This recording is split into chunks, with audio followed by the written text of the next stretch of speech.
Good afternoon, everyone. My name's Nikki Lee. I'm from Lifeway Mobility, and we're your host today for this 1-hour session. Lifeway services Southern New England, and we provide solutions in two key areas: accessibility and safe transfers. Now, when I say accessibility, I'm referring to helping individuals overcome architectural obstacles, such as stairways and navigating around a bathroom. We provide products such as ramps, stair lifts, and bath safety products. Our other primary focus is safe transfers. So this is helping someone transfer from a bed to a wheelchair, on or off of a toilet, in and out of a car, and up from the floor. These solutions are really geared towards caregivers and clinicians. So if we can help you or your clients in any way, we do provide free home assessments. Now, today's seminar is Design Strategies for Residential Aging in Place and Accessibility. Our presenter has 30 years experience in the building industry and many years as an instructor as well. He's graduated hundreds of individuals as CAPS Certified Aging in Place Specialist. I'm excited to introduce to you Steve Hoffacker. Steve? Thank you so much. Glad to have everyone on the program today. And appreciate your sharing your noon hour on the East Coast and part of your morning from other parts of the country, or when you might be listening to this on rebroadcast. Today's program, Design Strategies for Residential Aging in Place and Accessibility, is for design professionals of a wide variety, and we'll get into that as we go along. Aging in place as a concept is gaining more and more market acceptance. It's talked about quite a bit in the news. You'll see articles of various types. You'll see seminars and many people talking about aging in place. And the key word to this is residential, and it may seem like it doesn't need to apply, and for our purposes it doesn't, but as a modifier it's important because aging in place only applies to residential. Now, universal design and accessibility and adaptability and other kinds of design considerations apply in the marketplace and the workplace. But in terms of in the home, it's just aging in place. Aging in place only occurs in the home, and the principal strategy is to allow people to remain in their homes as long as they like, regardless of the current age and regardless of their home, is to allow them to remain in that space over time. Nikki already gave you a little bit of my background, but I am a certified aging in place specialist, master certified sales professional, and master in residential marketing through the National Association of Home Builders. I'm sorry, I don't want to interrupt you, but I just need you to share your screen. Oh, I'm sorry. We haven't done that yet? How about now? There you go. Sorry about that. Oh, okay. Well, let's back up. Well, all right. That's the title slide. And here we go. I've been doing this over 30 years. We'll leave it at that, more than 30 years. Working with home builders, custom home builders, production builders, on-your-lot builders, remodelers, contractors, home buyers, people looking for a good experience in their home. So we're looking at design, at consumer preferences, at sales processes. And for the past 9 years, I've been teaching the Universal Design and Aging in Place Specialist program at the National Association of Home Builders. On the screen is a website. If you go to stevehoffacker.com, then there's a number of different pages and tabs that you can go to learn more about when the courses are offered and what they're all about, and find out, for those of you who haven't done the certification, if that's something that might interest you. This past year, I had the honor of being chosen as the Educator of the Year by the National Association of Home Builders. I've published books on universal design. You can find those on my website, or you can go to Amazon and find those. There's 2 white papers on my website, so we don't have specific handouts today, but if you go to there are more than 60 universal design strategies that you can download, and there's a white paper on universal design and one on aging in place that might interest you. There's also a blog called Aging in Place Insider that you might like to take a look at, and you can find me on Pinterest, LinkedIn, Facebook, and other places. So with that in mind, let's roll into today's program. We're going to look at a few different areas. We're going to look at aging in place as a concept, and I've already hinted a little bit about what that entails. We're going to look at your roles as design and construction professionals. You have very important roles to play. The public is counting on you, and we want to make sure that you're prepared to address those roles and serve your public. We'll look at some design objectives, 8 key design strategies, and there's many. As I say, I have over 60 published on my website. I have many more than that in my books, but there's a lot of different design strategies, so I just picked a few that I think we'll look at today to highlight some of the things you can begin looking at, and then we'll review what we've talked about. So, what is aging in place? As I said, aging in place is only residential. We don't age in place at work. We don't age in place in public transit. We don't age in place at the playground. Those have certain design parameters as well, things that we want to look at, but we're talking about in the home. And there's a couple of things, as we get started with this, a couple of myths, perhaps, or misconceptions.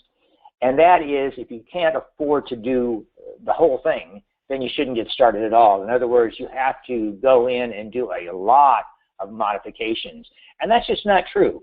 A few modifications are better than nothing. So you take someone where they are, what their budget is, what their needs are, and you work and go from there. There's another major misconception that aging in place is just for seniors. Well, we tend to focus on the senior population, but aging in place can occur at any stage of life, whether that's your forever home or one for the long term, or whether you have particular physical needs that require modifications to that home to make it safe, comfortable, and accessible for you to remain in that space. There is another misconception that it's only for homeowners.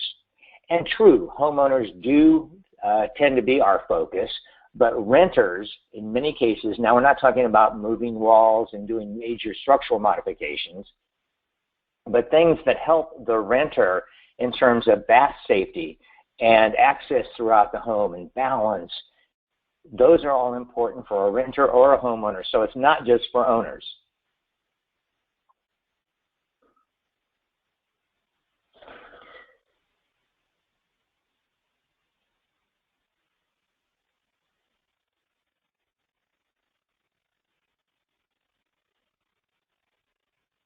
We do have the focus of working with many different kinds of abilities. People have limitations in terms of range of motion, in terms of ability to walk through spaces, to balance themselves.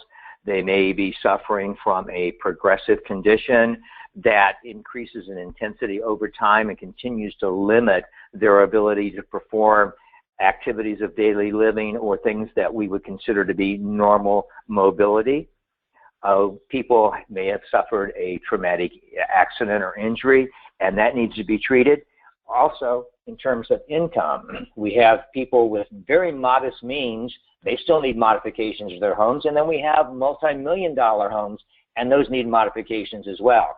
And the reason that I'm excited about talking to you today as design professionals is there are many things that can be done proactively as the homes are being designed or as they're being renovated in a major sense, where you can come alongside the homeowner or the builder or the architect, depending on what your particular discipline is, and have that input to design homes that are going to serve not only those people that are in the home now, but future generations of homeowners. When that home is sold, the next person coming along is going to appreciate what's been done. It's going to increase the marketability and the value of that home and open it up to a much broader market than otherwise might be the case. Another misconception is that we have to design to ADA requirements. Two things about that. First of all, as I'm talking with you today, don't don't read into what we're talking about that these are absolute standards. They're requirements, things that have to be done. You can do as little as we're talking about or as much, depending on what you like, what you want to embrace, and what you think your clients would like to see. They are guidelines, they're recommendations. They're not, unless your local building code demands it, standards, things that have to be met.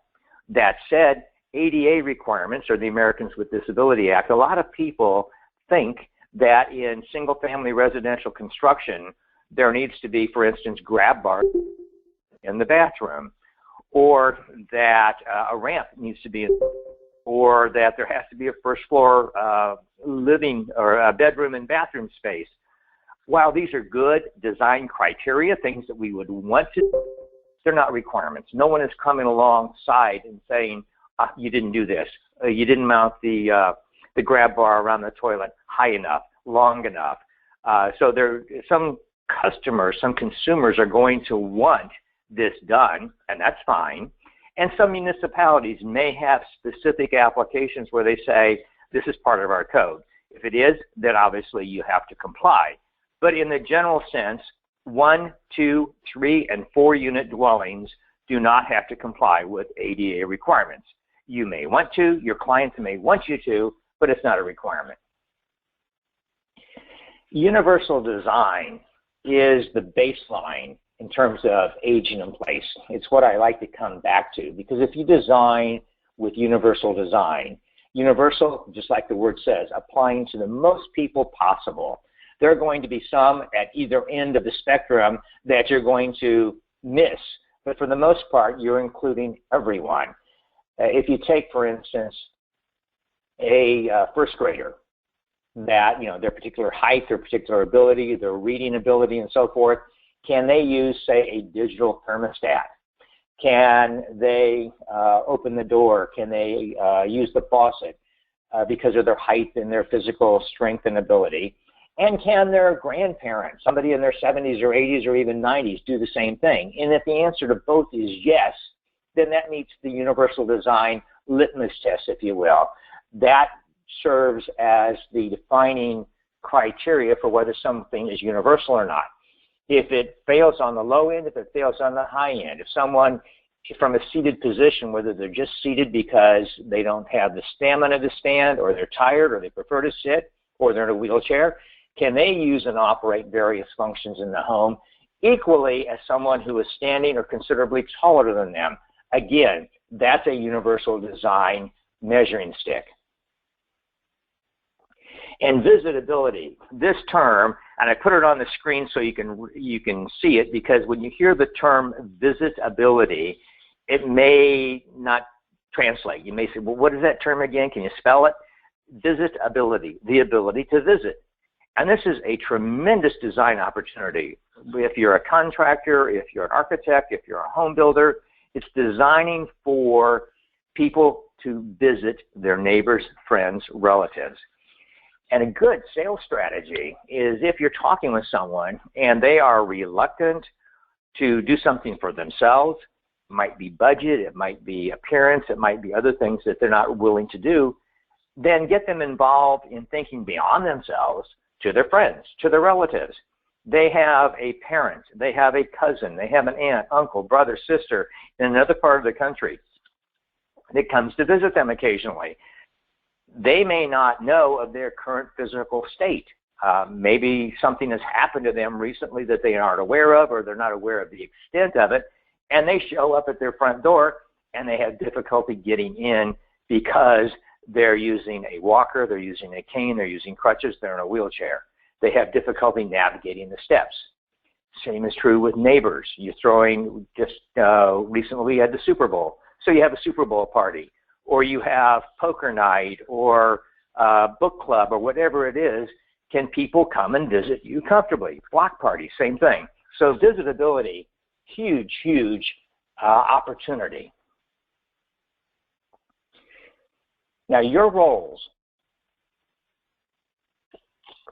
I understand that we have many different types of professions on this call and may have many more listening to the rebroadcast. Might be an architect, home builder, contractor, remodeler. It could be an occupational therapist or physical therapist. Could be a roofing contractor, a carpenter, a kitchen and bath designer. So many different design professionals, either as your primary function or in concert with the other services you offer. So people are looking to you for your design authority. You're a respected authority in terms of design. Respect that people are looking to you for that. They see you as very knowledgeable. And so I trust that we're up to that task. They seek you out for the solutions that you can offer because you are a trusted authority in design. This is what I'm trying to achieve in this space. This is my budget. This is what I have to spend. I saw this on a design show on TV. I saw this in a magazine. I saw this online. I'd like to achieve something like that. Can I? Or just blue sky. This is what I want in my next home. But they see you as a design authority to help them create what their vision is all about. So they come to you with a set of ideas or concepts that they want you to translate their ideas into something that's buildable. That you have comprehensive feature knowledge, not that you just know a little bit about lots of different things. So it's incumbent upon us, if we don't have that knowledge, two things. Either we have to acquire that knowledge and actually dedicate ourselves to learning that, or we have to align ourselves with professionals who do have it. So if you're an occupational therapist, you don't necessarily have contracting knowledge, but you can align yourself with a very good contractor or handyman or architect that does have it.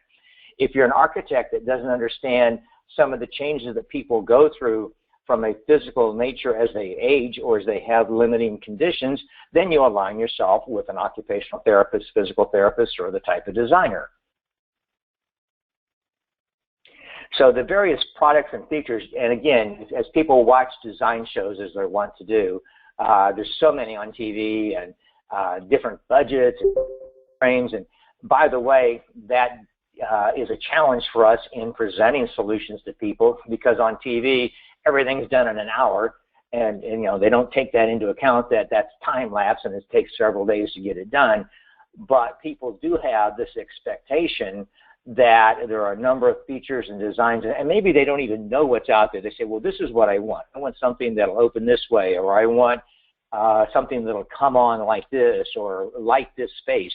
And they don't even know what's available, but you do. Suggesting various possibilities that might be available to them. As I said, having effective interaction with others, the various professions that are out there that will help you do your work. Again, whether it's a medical professional like an OT or a PT, whether it's a design professional, kitchen and bath, architect, if you're a contractor. If you're not a contractor, then certainly aligning yourself with a builder or a contractor. If you're a home builder and you're approaching your architect and saying, this is what I want to create, this is the subdivision I'm trying to build, this is the way the lots lay out, and here's what I'm trying to achieve from a streetscape, from entrances, from flow inside the homes. Having that interaction so that you can express yourself and have an effective solution created. And once you establish, once you establish those relationships, it's very important that you nurture and cultivate them, because you're going to be even stronger with a strong team. It's one thing to be a great architect and designer. It's another thing to be a great builder and to be able to show your resume that you've won these awards and you build all these great homes. But it's the people that work with you to help design those homes, to help you market them, to help you make those sales. That's all part of the package, and that's what you're trying to achieve, is that really strong, cohesive network. People do not understand building codes. They may have an inkling. Maybe they did something recently. A contractor came and did a new garage door, did a patio, did an outdoor fireplace for them, and they had certain building codes to meet that they were not aware of. or they've heard in talking with their neighbors things they have to monitor or check out, things they have to apply for, but they're not up on the codes, but you are, or we are. So that's the things that we have to keep in mind, and we have to be sensitive to the fact that our consumers don't know all the codes. They're not up on it. They don't study this every day. They don't go down to the building department and present a set of working drawings and pull a permit. So that's something that we have to be aware of in working with them, and understand too that rules do change over time, and we have to stay current with those. There are 4 primary design objectives. I keep coming back to these. I've already mentioned them in passing. It maybe didn't sink in because I didn't make a point of it, but we'll talk about this over and over, and if not today, if you call me later on, we'll be talking about these 4 again and again and again. Safety, comfort, convenience, and accessibility. And let me explore each of those quickly for you. Safety. Safety is the primary reason that people modify their homes. They're looking to make them safer. It could be eliminating a step up or a step down. It could be eliminating a little bump between flooring, between carpeting and parquet, or hardwood and tile. That's making it safer for them. Safety also means security. As people feel safer in their homes because of lighting, because of locks, because of landscaping and things that are done to the property to help them feel more secure, gives them also peace of mind. And a very big one is fall prevention. As we get older, falls become a very serious issue. And in the senior elderly population, again, we're not limited to that, but as we get older, falls become the primary cause of serious injury and even death for seniors. So keeping homes safe for people is a primary concern. People like to be comfortable in their homes. They go out into the marketplace every day. They go to work, they go shopping, they go to play, they take their kids out, or whatever they're doing. They're out in the market every day, out in the real world. And they come home and they don't expect their homes to fight with them. They want to feel safe, again, safe, but comfortable in their homes. They want that home to relate to them. They want, it's like putting on a robe or slippers. They want that home to be comfortable for them. And it's comfortable and different. It's comfortable certainly in that sense, but also in the appliances, the controls, the light switches, the fan controls, the thermostats, everything that's operational in the home needs to be comfortable to the touch. It needs to be comfortable to use. And that leads to the next one, which is convenient. If something is 6 feet off the floor and they're only 4 foot tall, that's not real convenient. If they have to bend over seriously, that's not convenient. Window placement, which we'll get into, is a function of both comfort and convenience. And then accessibility. And when we hear the word accessible, one of the first thoughts that comes to mind is that we're talking about the ability to walk through a space. And that's certainly part of it. But it's more than that. It's reach. If someone cannot reach an upper cabinet, a cabinet over the refrigerator, for instance, or over the stove, if they can't turn on the range hood or the lights or the fans or change the filter, then that's not particularly accessible for them because they have a reach issue. If they can't maneuver in a space because it's too tight, whether they're in a wheelchair or not, that's not accessible. Freedom of movement within the home, where doors open onto each other or onto a space, or when they have to close one door before they can open another one, that inhibits freedom of movement. And then back to that concept again of visitability, which we just looked at. Okay, I'm going to give you, as I say, 8 key design strategies. I could give you many more. I have dozens in my books. I have several dozen on my webpage, this one right here. And if you don't feel like writing that down, just go to stevehoffacker.com, and if you go to the resources tab, it's at the bottom. Also, there's a URL shortener. And I don't know how many of you are familiar with URL shorteners. I happen to like Owly, OW.ly, but there's Bitly, there's TinyURL, there's many of them that are out there. And what they do is they shorten the this website, the entire address, they shorten it to just a few characters. And these are unique all-the-time characters. If you go to this site a year from now, it'll still take you to this page. It's not just a one use and forget about it. It's for all time. I'm also going to show you some photographs for illustration. And please respect that these photos are displayed just for educational and illustration purposes. Please don't download them, copy them, store them, share them, post them on Pinterest or anything else. Matter of fact, they may already be on Pinterest, but they're here just for illustration purposes, so respect that. The first thing we want to look at is lever door handles, and you will see this in a number of places. I've been advocating this for years, and more people are getting on board with the lever handle as opposed to the round doorknob that we've seen for years. Glass or polished brass or nickel, the round doorknob is much harder for someone with arthritis, with gripping issues. They don't have the hand strength or the arm strength to grip a knob and turn it. So the lever door handle gives us much more flexibility. Also, we can push down on it with the side of our hand, with a fist, with our elbow, with the back of our hand. If you're carrying a pot, if you're bringing something in from the barbecue or in from the garage or off the stove, you can actually push down on a door handle with what you're holding. So it's so much more effective and flexible. And then low effort drawer and door pulls also in terms of cabinets. We, for years, have used the small 1 1¼ inch round knobs, which are attractive. They fit right in. They're unobtrusive, don't take up a lot of space. But we need something that more and more people, again, thinking universally, more and more people can grab hold of, get their hands behind. And if they have limiting conditions in terms of the use of their hand or range of motion, these work. And here's a few examples. Again, that lever door handle, you're all familiar with a lever door handle. They come in many different sizes, colors, finishes. But again, you can push down on that and open it with a lot of different parts of your body. And then I've even opened one of these just pushing down on it with my elbow and actually hooking my elbow between the handle and the door and opening it that way. So they're very flexible. There's a more formal style. Again, they can have locks, no locks. There's the old style, the glass knob that you grab hold of and turn. And now if you're doing historic restoration, then of course you would want to keep something like this. So again, as I said, I'm not promoting standards per se or saying you must do it this way. It's going to be a function of what the client wants.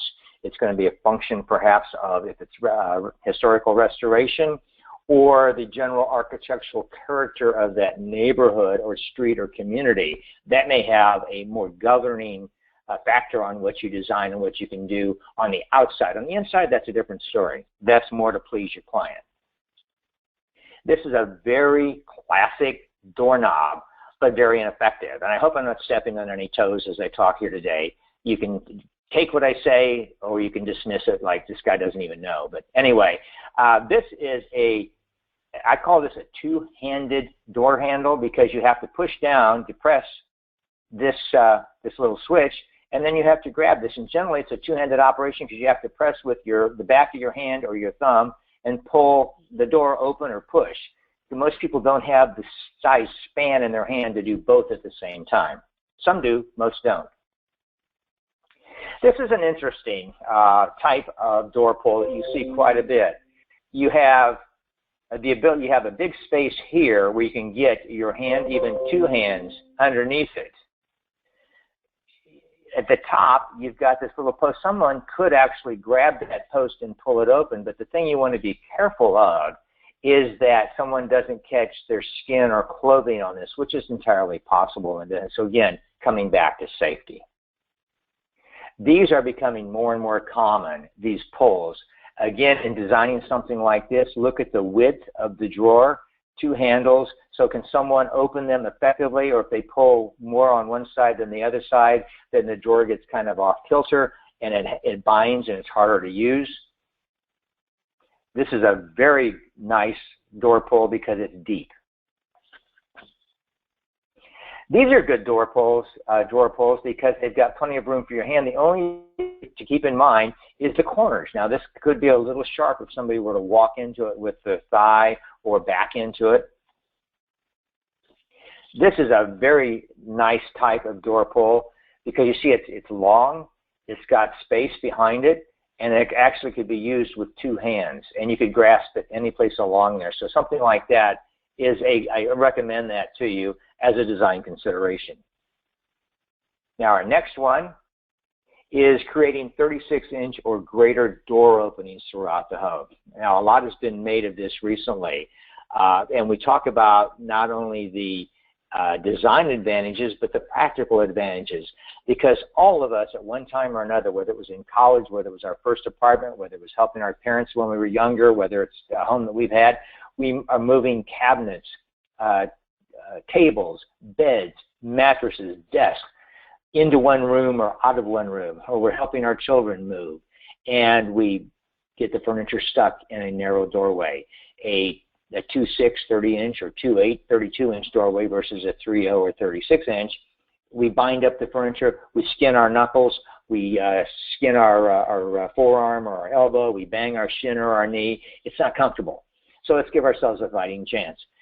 Even wider than 36 in many cases is advisable, but a minimum of 36. Not only that, if someone is in a wheelchair, they have a much better chance of getting through a 36-inch door opening than they do, say, a 32-inch opening. Now, I know there's swing-away hinges and offset hinges and things you can use to create a wider opening, but a 36-inch door, just to spec that out and install it initially, is not that much more than going with a 32-inch door. And that's another myth or misconception about universal design, is that it's more expensive to do. It doesn't have to be. In building anything, it's how you spec the project. Someone says they build for so much a square foot, and the builder down the street says they build for a different number of square foot. But are we comparing exactly the same thing? If we lined up each spec sheet, are they identical, and it just has to do with labor or buying power? Or are we putting different materials into those homes so we really can't compare them? It's just two ratios that we're looking at. Kind of the same thing here. It doesn't have to cost more, particularly when you approach it proactively on the front end. This is a archway. Now we have cased opens and we have archway. That doorway on the far side of the room is not 3.0, but I didn't use this picture because of that. I used the picture because of this innovative way of isolating space, and that's what archways and cased openings do. This is a nice rectangular cased opening. They create the illusion or the division of space without actually having doors. So we keep the open floor plan and still tell the occupant of the home as well as visitors that this is different space. This is a typical builder's model home, and that's a 2.8 doorway. You see that there actually is approximately 3 foot in this hallway, so it could be widened, but it just, when you compare that next to a 3.0 door, it just stands out as being not as wide. Columns, again with cased openings. There's a beautiful cased opening, and here you've got a 3.0 space without a door. You don't need a door because you can tell you're moving from one space here to a different space here, but you've got a 42-inch or 45-inch hallway with a 36-inch wide opening and opening into bigger space. So it really does divide the space quite effectively. That's a 3.0 door. Look at the difference visually between this door and this door. I didn't overlay them so they're not exactly the same dimensions, but that's a 3.0 door, which visually is much more appealing than a 2.8 door.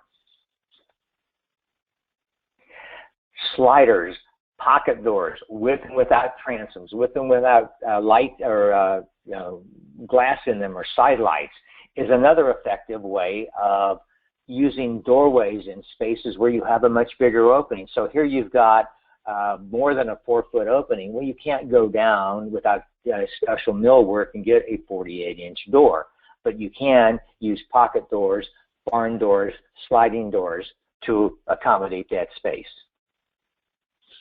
That is well over 42 inches. That's probably in the 48 to 50-inch range. That's a barn door, slides along a track, has a nice window in it, does not look out of place. As a matter of fact, with and so forth, looks very comfortable in that space. It's great design. So you can have a much bigger opening. If someone is in a wheelchair or just prefers to have a more open plan, this certainly works. And some people don't like the so-called barn doors or the sliders because they don't like to see that open hardware, the track and the hangers. Well, then you can box it with a valance, and now you can't see the hangers, and it's all integrated. Our next one is something that we don't probably think a lot about, but once you experience it, it makes perfect sense, and that's lowering the height of windowsills. Just pick a number, 18 to 24 inches above the finished floor, and certainly adding more daylight choices such as transoms, clerestories, skylights, to bring a lot more natural light into the space. Lighting, artificial lighting, has made leaps and bounds and changes over the years with the advent of the LED and the availability and the price point. But even without that, adding more natural lighting to the home, we have more selections there. If you look at this bedroom, you see how low to the floor the sill is. Now again, your local building codes are going to have something to say about this, whether it has to be tempered glass, whether it has to be, it can't be this low, or it can come all the way to the floor. You know, let that be your guide, obviously. But the point is that someone seated on this bed and reading a book, someone lying in the bed, someone seated here in a chair can look outside and experience the outside almost the same as if they were outside. And so it brings the outside and the inside together. If someone's in a wheelchair, they can experience it as well. A typical windowsill height of 27, 28, 30 inches, you're looking out and you're looking up, but you can't look down because there's a wall in the way. Here you can actually look down. Same thing here. And I like these upper windows.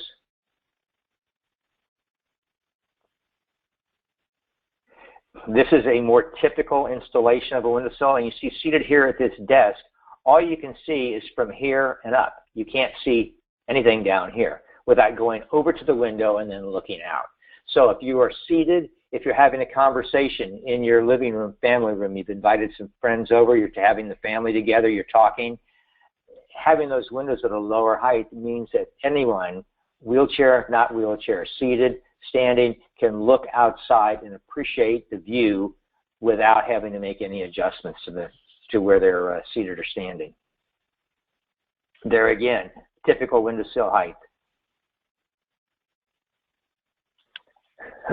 Transom or clerestory windows add a lot more variety to the space, saves wall space for decorating.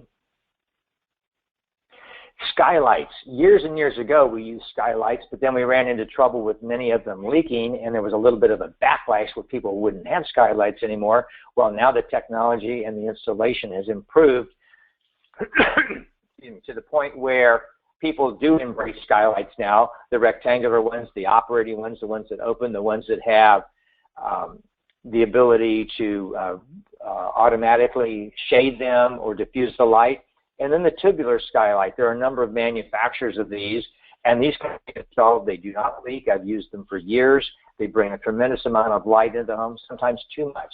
I can't tell you the number of times I've tried to turn off a tubular skylight thinking it was the overhead light when it wasn't. And again, the clerestory or the higher windows.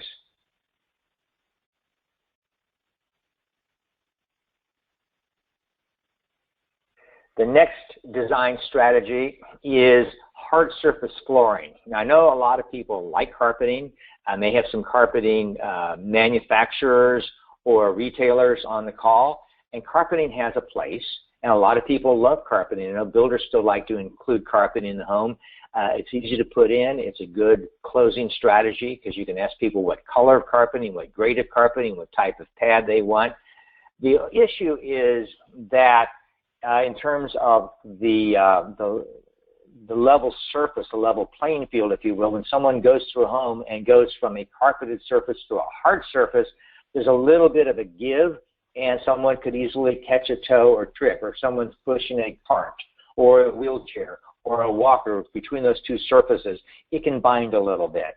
A child pushing a big wheel or a toy, a wheeled toy could easily catch on that. Also with carpeting, in some cases, people are prone to allergies, and then carpeting is not the most advisable. Their hard surface would be much preferable, and hard surface is easier to clean in terms of stains and spills. Now, this is not too perceptible, but you do. You see you have a hard surface tile, and then you have a hardwood or a laminate flooring in the hallway. And we have this molding strip, which is very attractive. That's not the issue. It's just going between the two. Here there's a little down, there's a little bump up. That could be an issue for someone. So as we're designing, as we are design professionals that have the opportunity to eliminate or alleviate some of these on the front end, then let's be mindful of that and see what we can do.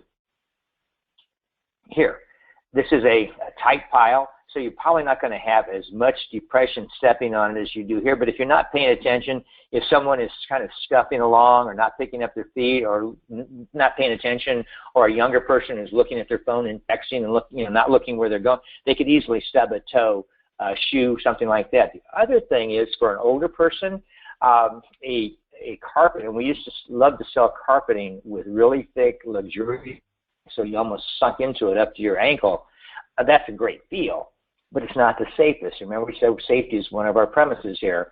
So as someone sinks into the carpet and it has a lot of plushness to us, it can actually throw off their balance and is uncomfortable to them and gives them an ill-at-ease feeling. So be mindful of that also.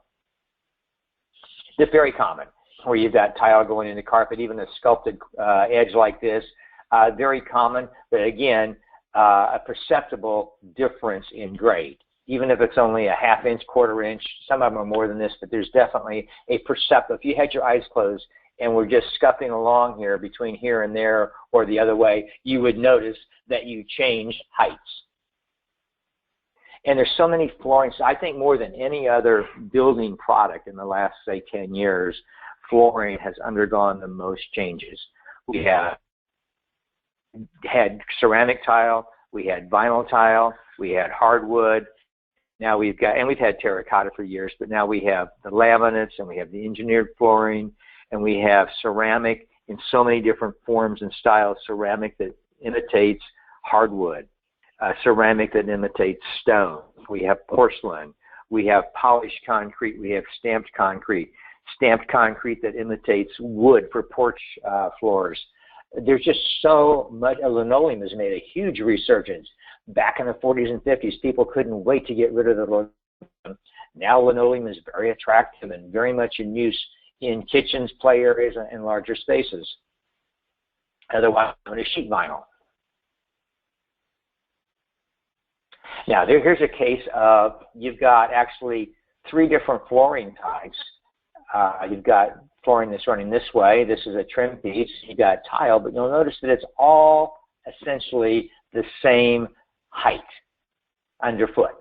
And that's what we're trying to achieve, is so that there's not a perceptible up or down movement between the two surfaces. Same thing here. And this is nice. This is what we call a listello or a border. So you've got one type of tile, then you've got visually a break, and then you've got another type of floor. So it tells the homeowner or the visitor, and particularly someone who's having sensory concerns, that there is a change in flooring. They're not going to fall or step up or step down, but if it feels different underfoot, that's why, because it is different, but it's still level. Now, kitchen islands. Years and years ago, islands were installed in kitchens as a glamour feature. People loved having islands, and then they would entertain around the islands. People would sit and have drinks and snacks and fondue and play cards and visit with the neighbors around islands. And islands are great when there's room for them, but what we've tended to do over the years is install islands in spaces that really aren't large enough to accommodate them. The NKBA, National Kitchen and Bath Association, tells us that for ideal conditions, now you're certainly free to violate this, but for ideal conditions, from one wall to the opposite wall in a kitchen, enough space to have a 30-inch wide island, which is 2.5 feet, you need a minimum of 16.5 foot wall to wall. A lot of kitchens are not that large, and yet they have islands. Also, the islands from a vanity concern, I think, where we wanted to prepare food on our 36-inch countertop, but we didn't want our guests to see it. So we had a 36-inch counter, and then we prepared the food and served the food, or had our visitors sit there and talk with us while we were preparing food at a 42-inch height of the counter. Well, that does a couple of things. It does hide the prep area, but it forces people who may not be that well coordinated to get up onto a taller stool, to sit there and then climb off and not tip the stool over or not fall or stumble. Children getting onto a higher stool, that can be an issue.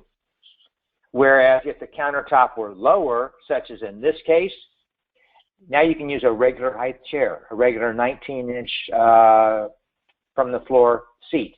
Accommodates this very well. So now you've got your regular 36-inch top counter, and then you've got a drop of 28 to 30 inches that accommodates anyone. A wheelchair could certainly station itself here. Normal height chairs. We've eliminated the need for stools. And you'll also notice that there's plenty of room to navigate around this. I said navigation and accessibility, those are two essentially the same concepts. And you notice this island, how tight that looks. You see that there's very little space here, very little space here. It looks awkward. It might be fine for the people that had it done, but just to come in and visit that space, it looks like it's too tight. And that's what I mean by putting islands in spaces that really aren't large enough to accommodate them. There again, you see the taller chair. Nice chairs, but so much taller to sit at that 42-inch countertop. Same thing here. Seeing these stools, how easy it is getting on or off of those stools to tip them over. Normal height chairs, and this is kind of a nice innovation. You see this is on casters, so this whole table will slide in or out. You can even move it to another part of the room. This is close. This is a 36-inch countertop, so it's kind of in between the 30-inch for a normal height chair and a 42 for a stool. It's kind of a medium range stool. And I love this because see how much space there is. This is maybe bordering on too much, but if you've got the space, then why not? But the amount of space between the perimeter countertop and cabinets to the island. Plenty of space for two people to be in the same space at the same time. Somebody washing dishes or opening these cabinets, someone at the island, they've got room to be in that space together. Even someone in a wheelchair, two people in walkers, they've got room to be in that space together. This is one of my favorite designs. You have 1, 2, 3 different heights. So you've got a 42-inch height, a 36-inch height, and a 30-inch height. So that kind of is the best of all worlds. And I love the outlet placement there too. Passageways wide enough. This is another thing, as I say. And outside, one of the things that is an issue for us is coming to a home and finding that we really want an 18 to 24-inch approach zone where we can open the door or have open from the inside and be able to walk in and stand to the side so that we're not bumped by the door, whether it opens out or whether it opens in. In South Florida, all of our doors open out, but in most places in the country with storm doors, they still open out even though the main door may open in. And then a covered entry, which I look for to keep your guests, not only yourself as well, but to keep your guests from getting rained on or snowed on while they're waiting for the door to open. And again, having such a small stoop where you might have to jump down or back up and risk falling off to allow the door to open. Here you've got a tremendous amount of space, no concern about where do I stand while the door is open. Again, whether you're using a walker, if you're in a wheelchair, standing, doesn't matter. Nice covered entry, nice wide walkway. Now, we're talking about passageways and accessibility, navigability. Here you've got a rather small, if you look at the floor tiles, this looks to be maybe 32 inches, and then you've got these wrought iron candle holders which intrude upon the space. So going this way, visually, this space is reduced to this amount. Here you've got a 36-inch door at the end, but here you've got a much smaller door, say probably a 2.8 or so, and then a 3.0 hallway. So you can see visually how the space fluctuates. That is a very wide entrance hallway where you've got tables on the side and still plenty of space to navigate. Cabinet doors, appliance doors, and other doors that open onto the same space or into each other, or when you have to close one door before you can open another. When we're drawing plans, it's not as easy to spot, but when we step back and we look at those, many times we can see where there is a conflict. And certainly after it's built, we can see that, but we want to try to anticipate it before it's done. In this bedroom, that door opens onto the bed. That's as far as it opens. Here you've got a nice pantry with nice slide-out drawers, but you see this door blocks that passageway. So until that door is closed, and if somebody is like this, they've opened the drawers to get things out and they've left it and gone elsewhere in the kitchen and they're coming back in a while, this door, it might as well be nailed shut because it can't be used. Now here's one where this design is good because many times this will be touching the wall open, but here, nice freedom of movement, good design. The retractable doors, there's no conflict there because they don't open onto anything else. Here, when this is open, this is a great new design. This opens out, but you see the way that's deployed. It's in front of the oven, and this door, for the whole time that this remains deployed, is blocking access to this cabinet. Same thing here. And even the slide-to-side doors, which is a great feature, saying, okay, well, it's not opening into the room, so it's not taking up any floor space, but there again, it still is blocking adjacent cabinet doors from being used. Retractable pocket doors. This is great because these doors do not impact anything to the side of them, and they totally pocket. And you've got overhead doors now. The only thing about an overhead door, make sure if you are speccing them, we talked earlier on about being knowledgeable of features, make sure if you are requested to provide this or you want to include it, that there's this little switch because many of these doors open on a gas piston and they go up just fine, but then if you're short, then you can't reach the top because where's the pull? How do you pull this back down? Well, you need this little switch to push, and then it electronically comes down. This is a different type of cabinet door which retracts kind of like blinds. Makes a nice show while you're watching it. And here's a different type of corner. So we have the blind corner, the Lazy Susan inside the corner. We have corner drawer base cabinets. Here's a different kind of a cabinet where the drawers actually revolve around the inside of the cabinet. Excuse me.